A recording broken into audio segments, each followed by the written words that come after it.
praises to Yahweh, Ba'ashem, Yahweh Shai, Ba'ashem, HaKadosh, the promise, the elders and apostles, chief of the great millstone who you are, peace and blessings to the Alpha and the Alpha, faith to confirm His word, revealing His truth, rehearsing the righteous acts and providing a good example to all of those who are newly converted to the truth. Yahweh's name, the Heavenly Father, it means He is. Yahweh Shai is the name of His Son, it means He is He saves, the HaKadosh, is the name of the Holy Spirit, people, who are the real true people of Israel.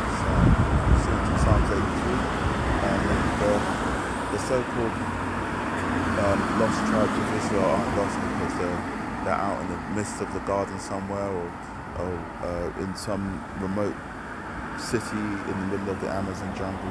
They're lost because, pursuant to Psalms 83, we were told, we were encouraged to be divorced from our heritage, separated from our customs and our traditions.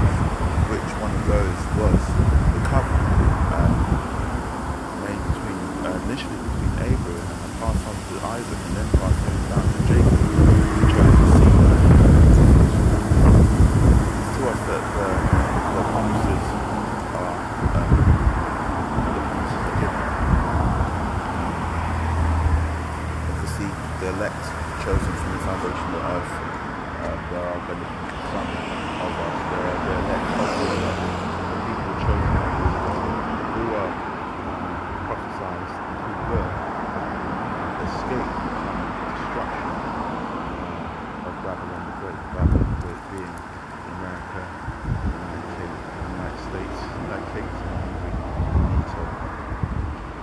The 12 tribes consist of Judah, which are the Negroes, Benjamin, which are Jamaicans, the Trinidadians and the West Indians, Levi, which are the Haitians, Reuben, which are the South Pacific Island, rather the Seminole Indians and the Aboriginals of the Australians, Issachar, which are the Mexicans, Naphtali, which are the Samoans and the Islanders, Manasseh, which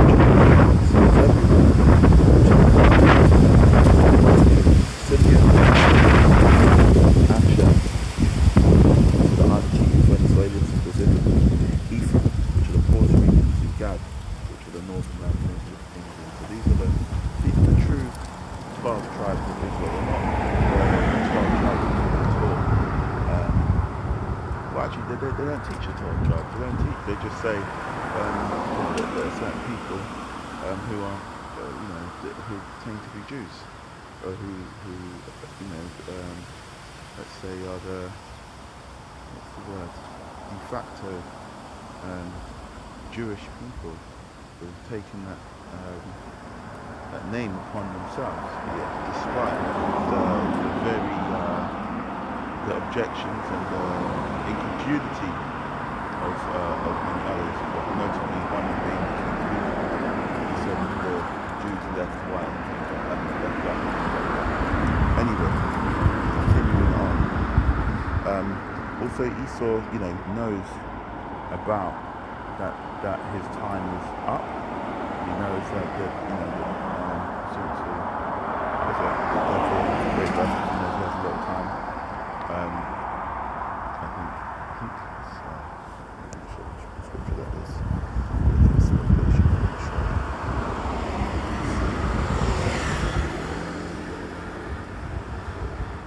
Yes, I think the index for this. So I've been liking the International Standard Version just because in this app it gives me references to other things that prove it.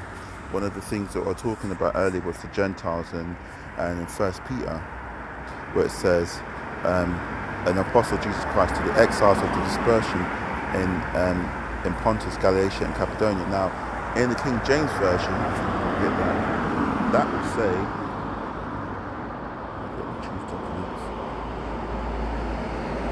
it says to the strangers, but the strangers are the dispersion. The dispersion, if you look into the International Standard Version, it gives references to who these dispersions are. And John 7:3-5, that the people will be dispersed among the Gentiles. Dispersion are the people, the strangers are dispersed among the heathen, it says so. In Acts 2 and 5, It says, and they were dwelling at Jerusalem, Jews, devout men out of every nation under heaven. Again, the dispersion being Jews, of the tribe of Judah, not Amalek, which we see in the land of Israel today. And furthermore, there's James 1 and 1. James 1 and 1. To the 12 tribes which are scattered abroad. So the dispersion, actually the strangers, when they talk about the strangers in First Peter's, they're actually talking about 12 tribes of Israel which are scattered abroad. So understanding that Esau in his own text and his own records and his own studies has understood that the strangers, that Peter was addressing only the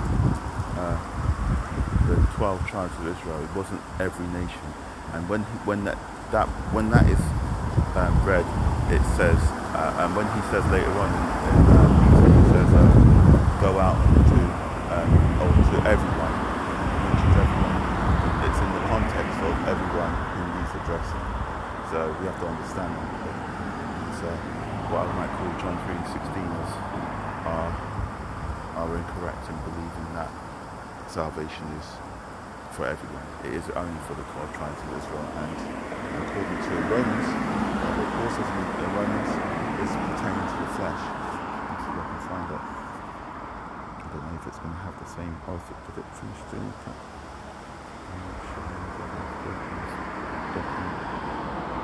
I don't know.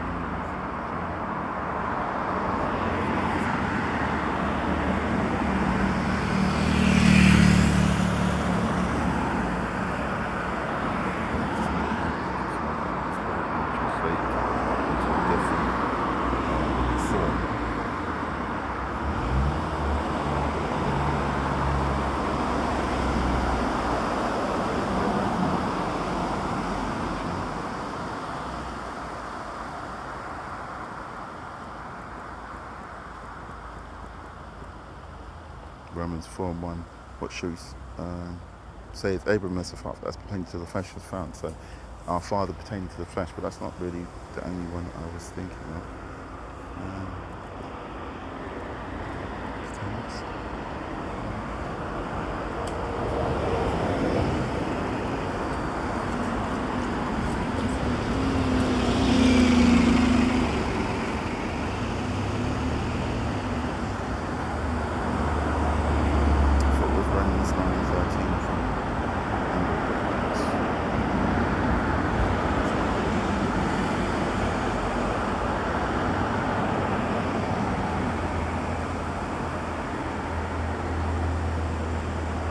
Who are Israelites, whom pertaineth to the adoption and the glory and the covenants and the giving of the law. Oh right, yes. For I wish because it's different verses. For I wish I said that myself were accursed from my king, from Christ, from my brethren, my kinsmen, according to the flesh. So his kinsman in Christ, his kin in Christ pertaining to the flesh, meaning by blood, through the bloodline, are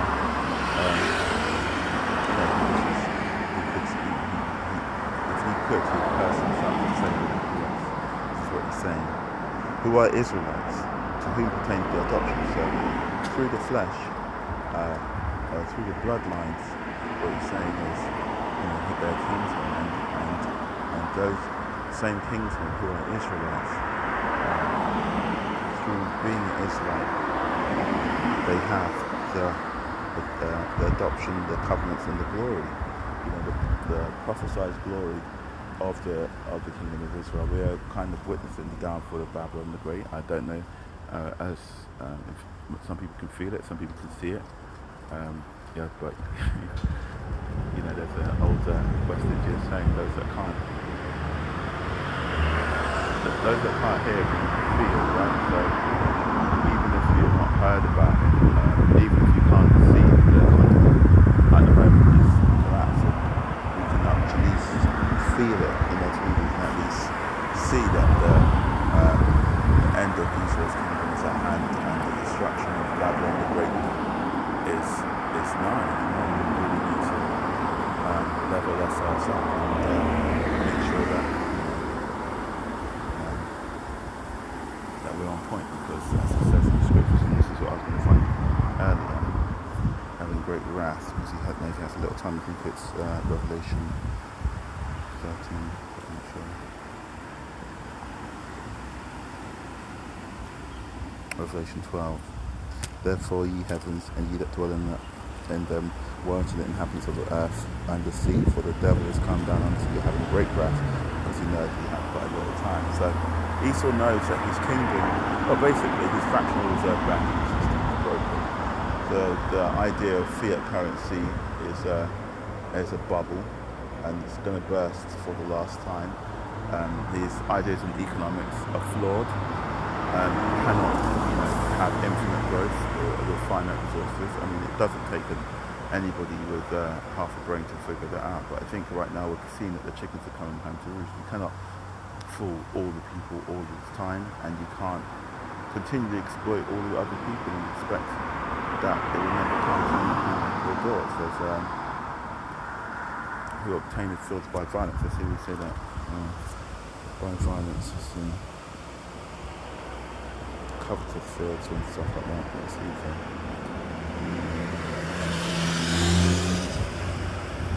Micah 2:2, and they covet fields and take them by violence, and houses and take them away, so they oppress a man in his house, even a man in his heritage. And what about those that steal and shall come in their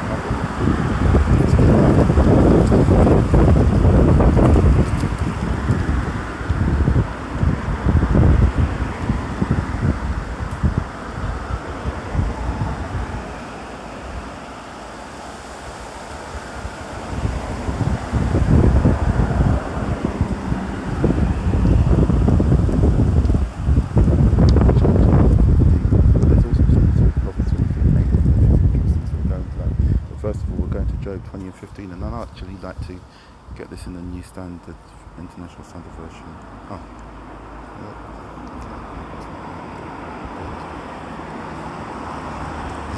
Certain things you sort of want to translate. I wonder if it would be really interesting to see Obadiah in International Standard Version. Let's get 20 and 15 to start off with. He has swallowed down the riches and he shall vomit them up again. So all this stuff that Esau has taken, through trickery.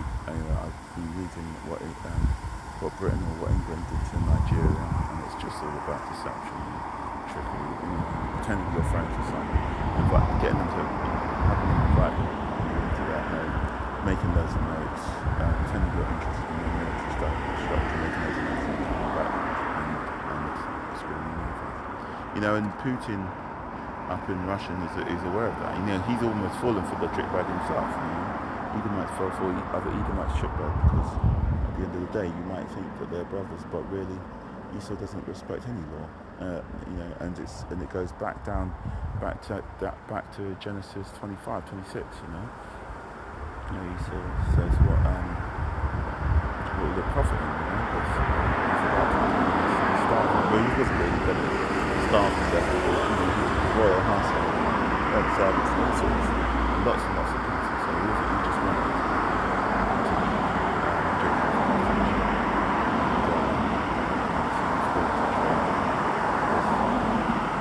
inheritance. So that's how Esau describes his inheritance in one way. His inheritance.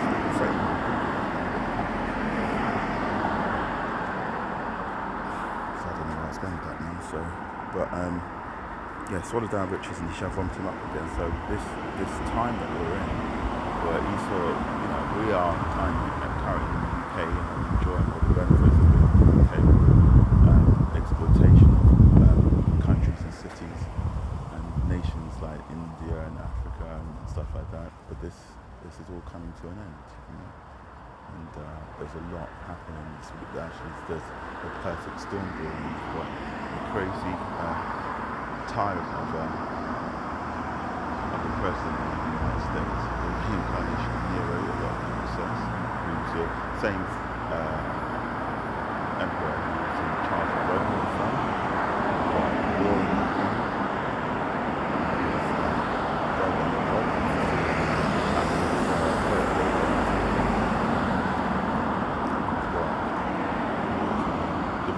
reunification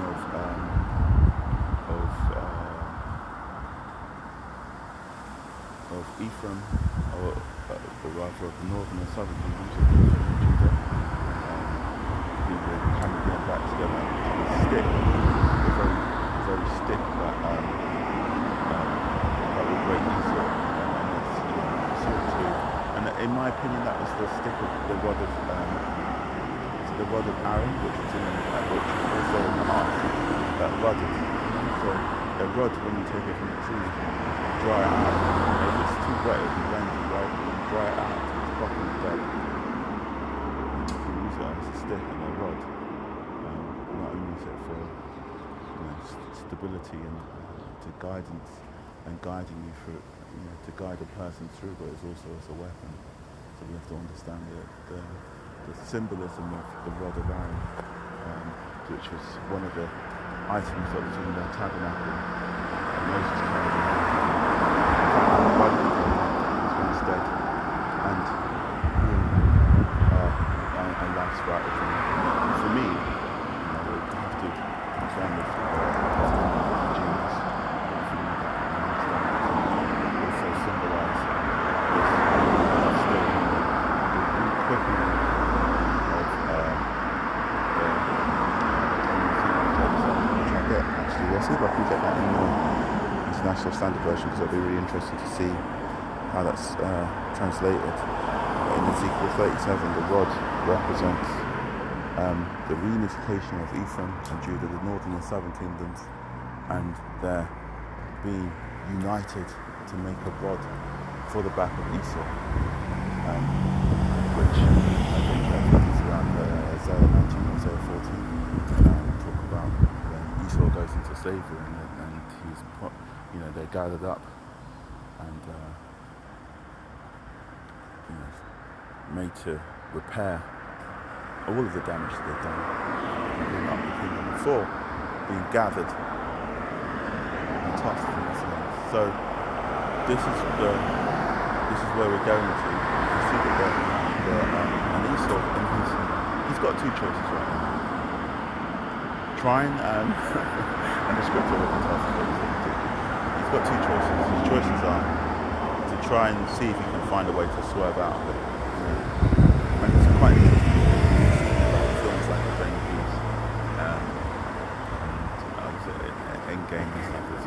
There's a lot of stories about Esau trying to go back and change that thing which was inevitable, which has already happened, which has been prophesied, which is all going back in time. There's lots of time travel nonsense. But his choices right are it's time travel, or to save his family somehow by completely controlling whatever he's doing. That's what he's going to need. He's going to need to take total, absolute, and total control. And this goes into again Revelation 12 and 12, which is talking about the devil having great wrath, because the devil is a man.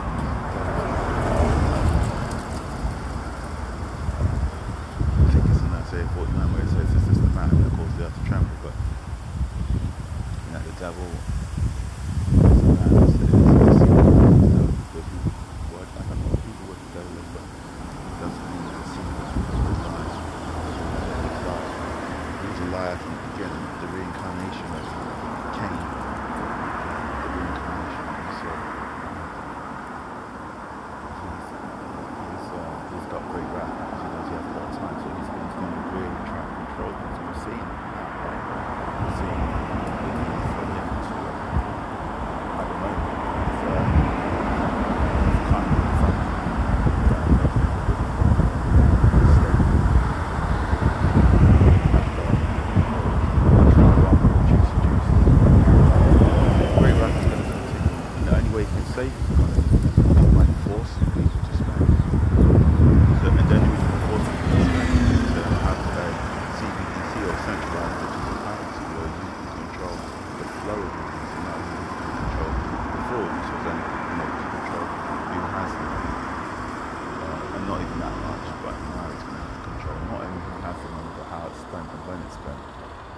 not spent. He has to control everything.